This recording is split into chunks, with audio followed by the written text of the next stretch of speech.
물론 여긴 국민 라디오.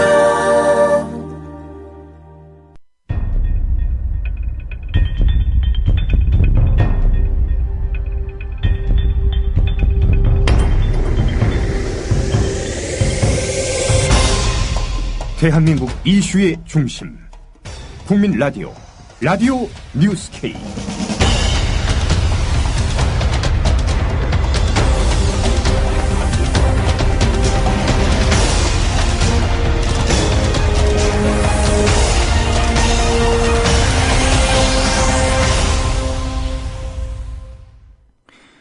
여러분 안녕하십니까? 8월 26일 라디오 뉴스 K입니다. 새누리당 정우택 의원이 현 시국을 예전에 5.16 혁명 전에 민간단체들이 국회에 난입해서 여러 가지 행동을 했던 그런 모습을 상기시킬 정도의 모습을 보고 있다며 국회에서 농성 중인 세월호 유가족들을 맹비난하고 나섰습니다. 친박근혜계인 정우택 의원은 국회에서 열린 원내대책회의에서 요새 정치 현실을 보면 철학도 없고 정치도 없고 그것을 지키려는 노력도 없다. 이런 정치를 제가 정치하면서 처음 보는 것 같다며 이같이 말했습니다. 정 의원의 발언은 5.16 쿠데타를 5.16 혁명이라고 미화하는 동시에 제대로 된 세월호 특별법 제정을 촉구하며 농성 중인 세월호 유가족들이 쿠데타 촉발 행위를 하고 있는 양 매도했다는 점에서 파장이 뒤따를 것으로 보입니다. 그러나 새누리당 정미경 의원이 오늘 세월호 유가족들이 요구하는 진상조사위원회에 수사권과 기소권을 부여하자는 안을 다시 내놓았습니다.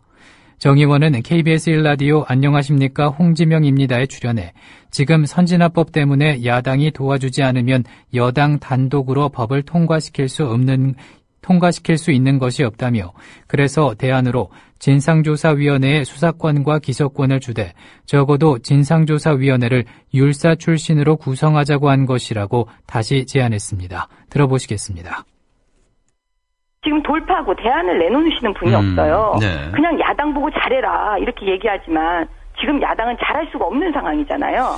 그래서 예. 제가 말씀드린 게 뭐냐면 지금 유가족들이 원하는 기소권, 수사권을 그 진상조사위원회에 줘라. 주면서도 사법체계 근간을 흔들지 않을 방법이 있다 이렇게 말씀하셨어요. 이게 어떤 겁니까? 네. 예, 그게 무슨 얘기냐면 적어도 기소나 수사를 해본 사람이 진상조사위원으로 포함이 돼야 되는 거예요. 전원을. 네. 제가 볼 때는. 왜냐면 그렇지 않으면 사실 민간에다가 기소권, 수사권 준다는 게 사법체계 근간을 흔들 수가 있잖아요. 네. 예, 그러니까 적어도 증거법이 뭔지는 아는 그 율사 출신으로 진상조사위원회를 다시 구성하는 거죠. 네. 그리고 기소권과 수사권을 주면 유족들이 원하는 방식으로 갈 수 있지 않습니까? 그러니까 진상조사위원회에 참여하는 위원들은 기소권과 수사권을 가진 율사 출신들로 다 구성하자 이런 말씀이십니까? 그러니까 적어도 수사를 해본 사람이 해야 되잖아요. 해본 사람이. 네. 안 그러면 진짜 그 혼란을 누가 막겠습니까? 그러니까 제 얘기는 그 율사 출신으로 구성을 하고 그 위원회에다가 기소권, 수사권을 줘도 크게 문제가 없다라고 제가 사실은 대안을 제시했던 거죠. 새정치민주연합이 세월호 특별법 제정을 위한 여야 유가족 3자 협의체 구성을 목표로 비상행동체제를 가동해 국회 예결위장을 베이스캠프 삼아 장외투쟁에 돌입했습니다. 박영선 원내대표가 새누리당 이완구 원내대표와 합의한 재협상안이 유족들의 반대에 부딪히고 이를 타개하기 위한 3자 협의체 제안도 여당에게 사실상 거부당하는 등 코너에 몰리자 강경투쟁 카드를 꺼내 대여 압박 수위를 끌어올린 것입니다. 새정치연합은 전날 밤부터 이날 오전까지 원내대표단 등 20여 명이 예결위장에서 철야 농성을 했고 오전 10시 국회 본관 앞에서 대여 투쟁 결의 및 대국민 호소문을 발표했습니다. 곧바로 이어 청와대 앞에서 특별법 제정을 위한 규탄 결의 대회를 열어 장외 투쟁에 본격 돌입했습니다. 박지원 의원은 한수진의 SBS 전망대에 출연해서 이렇게 말했습니다. 지금 세월호 유가족들이 가장 분노하는 부분이 세월호 특별법과 관련해서 유가족이나 시민사회단체, 국민 서명을 받아서 제출할 안이 있는데 이 안이 무시되고 여야가 정치적 타협을 했다. 이런 거 아니겠습니까? 글쎄요, 가족들이 요구하는 안과 1, 2차 협상안이 이 가족에게 만족을 못 드렸기 때문에 사실상 우리도 그 약속대로 파기한 것 아니겠어요? 그러나 우리는 약속을 지켰고 지키려고 노력을 하고 있고 새누리당은 이걸 가깝게 하지 않다가 이제 가깝게 대화를 하고 있기 때문에 저는 좋은 국면으로 진행됐으면 좋겠다.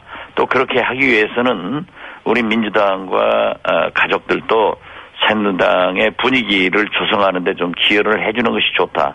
이런 생각 같습니다. 네. 새정치연합 지도부가 국회 농성을 시작했던데요. 타이밍 다 놓친 거 아닌가? 너무 뒤늦은 거 아닌가? 이런 우려도 있습니다. 그렇지 않습니다. 지금 광화문에 또 어제도 저도 부산 현지를 방문했습니다마는 각 지역에서 지방 의원들을 중심으로 단식 동조가 계속되고 있습니다. 따라서 서울에서의 단순한 문제가 아니라 지금 현재 지방으로 확산되고 있고 서울에서도 그 참여율이 굉장히 확산되고 있기 때문에 국회에서도 어느 정도 동조를 맞추어서 대통령과 새누리당이 이 세월호 특별법 제정을 조속히 마칠 수 있도록 일종의 압력 수단으로 보면 좋겠습니다. 네. 새정치민주연합 민병도 의원이 최근 유민 아빠 김용호 씨에 대한 음해성 글들이 카톡 등 SNS상에서 유포되고 있는 상황에 대해서 19대 대선 때 움직였던 여권의 심리전 조직 같은 것이 확대 개편되면서 일정한 유통구조를 통해 유포하고 있다고 말했습니다. 오늘 오전 YTN 라디오 신율의 출발 새아침과의 인터뷰 내용을 들어보시겠습니다. 지금 김용호 씨에 관한 여러 가지 트윗이라든지 혹은 다른 얘기들이라는 게 의도적으로 상상된 것이다 이렇게 보시는 거예요? 그렇죠. 저는 우리 칠성분 재보선 전에 세월호 유가족한테 수도세 전기세까지 준다 하는 것이 한 수백만 수천만 건이 돌지 않았습니까? 그 다음에 김지아 선생이 세월호 유가족을 비판한다는 글이 또 실렸죠. 가짜인 것이 판명이 됐고요. 또 뉴스타파가 이렇게 보도했다 하는 버전이 돌았고요. 또 이번에는 유민 아빠 문제에 대해서 이제 아주 거친 용어로 써서 보내는데 되게 유통 구조가 있습니다. 저들도 대충 생산 구조를 짐작해 어디서 생산하고 있는지를 대선 때 움직였던 여권의 어떤 심리전 조직 이런 것들이 확대 개편되면서 일정한 유통 구조를 통해서 유포를 하고 있고 그런 것들이 사회 여론을 바꾸는데 730 재보선 때도 마찬가지고 지금도 굉장히 중요한 역할을 하고 있다고 봐요. 그래서 저희가 이 부분에 대해서는 당내 일정한 부분의 역량을 총동원해서 생산 조직과 유통 조직을 지금 파악하고 있습니다. 그래서 많은 국민들께서도 그것이 사실인지 아닌지 인터넷에 가서 검색 한 번만 해보시면 되거든요. 또 상대방의 입장이 무엇인지 한 번만 더 파악해 보시면 되거든요. 그래서 쉽게 유통 구조에 참여하지 않았으면 하는 바람입니다. 증거를 갖고 계십니까? 저희들은 상당한 정도 지금 추적을 해가고 있습니다. 병원에 이송된 이후에도 44일째 단식 중인 유민 아빠 김용호 씨가 악성 루머와 보도에 대한 법적 대응을 선언했습니다. 김용호 씨는 오늘 아침 페이스북을 통해서 저는 절대 흔들리지 않습니다라며 정부의 음해 공작에 여러분도 흔들리시면 우리가 지는 것이라고 밝혔습니다. 아울러 확인되지 않은 허위 사실 유포에 대응하고자 양육비 지출 내역 등 모든 자료를 준비했습니다라며 오늘부터 법적 대응 시작합니다라고 밝혔습니다. 세월호 유가족 법률 대리인인 대한변협의 원재민 변호사도 페이스북을 통해서 유민이 아버님은 제가 본 그 누구보다도 가장 아버지의 자격이 있는 분이었습니다라고 말했습니다. 원 변호사는 구체적으로 김 씨가 11년 동안 보낸 양육비가 200만 원에 불과하다는 마타도어에 대해서 김용호 씨는 이혼 후 계속해서 양육비를 제공해 왔습니다. 양육비뿐 아니라 자녀들 보험료, 전처, 자녀들 스마트폰 요금도 제공했습니다. 경제적으로 극히 어려울 때 일정 기간 양육비를 보내지 못한 때가 있었지만 보험료는 계속 납입했고 형편이 조금 나아진 3, 4년 전부터는 전처 자녀들의 스마트폰 요금까지 부담해 주었습니다라며 이에 대한 송금 내역이 다 있습니다라고 밝혔습니다. 원재민 변호사는 더 이상 묵과하지 않겠습니다. 대한변협 법률지원단에서 허위사실 유포, 명예훼손, 모욕에 대해서 응분의 법적 책임을 물게 할 것이라며 법적 대응을 선언했습니다. 4월 16일 청와대에 간 적이 없다. 박근혜 대통령의 최측근으로 불리고 세월호 참사 당일 대통령 행적과 관련된 소문에 등장하는 정윤회 씨가 최근 검찰 조사를 받으며 한 말이라고 보도된 내용입니다. 의문의 대상은 대통령과 정윤회 씨가 모처에서 만났는지 여부지만 모처에 대한 진술이나 조사 내용은 없고 청와대에 간 적이 없다는 내용만 보도에 실렸습니다. 기왕에 하는 조사라면 의문을 제대로 푸는 게 이른바 사회 안정에 도움이 됩니다. 김종훈 뉴스피드입니다.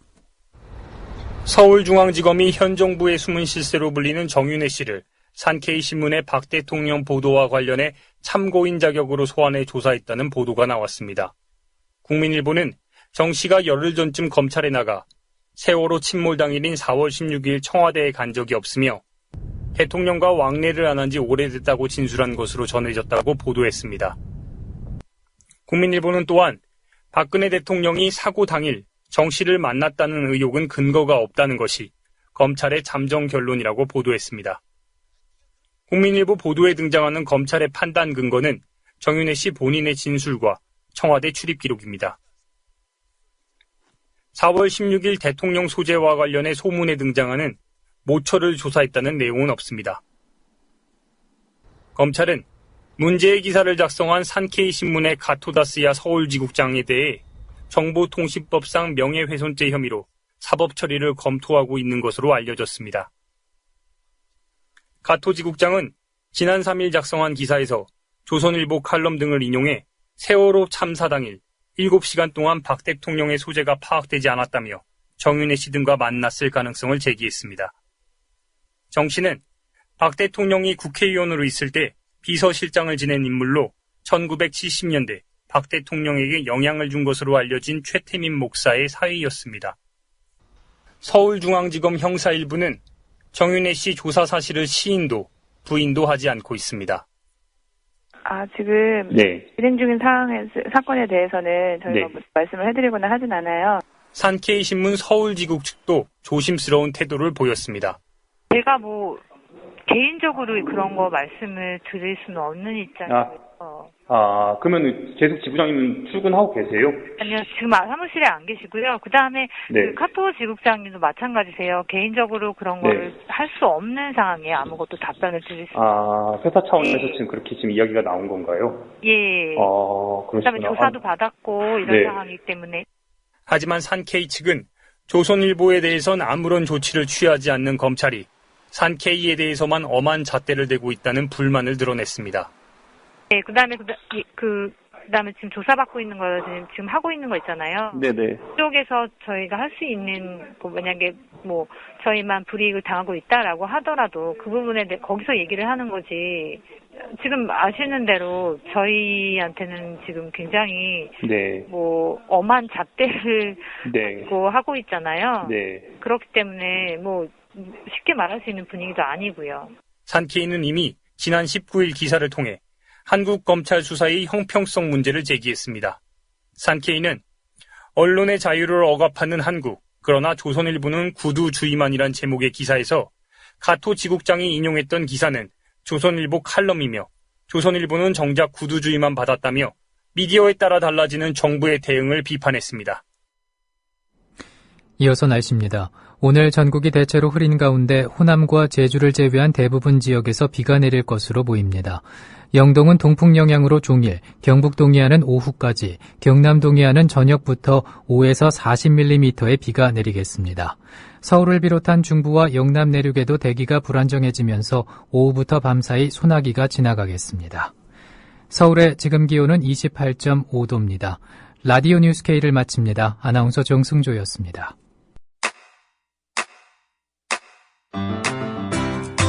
국민 라디오 지지하는 4가지 방법 아시나요? 다운로드하기, 별점 주기, 댓글 달기, 구독하기. 국민 라디오를 보다 많은 이들에게 전할 수 있는 가장 손쉬운 방법. 다운로드하기, 별점 주기, 댓글 달기, 구독하기. 잊지 마세요. 다운로드하기, 별점 주기, 댓글 달기, 구독하기.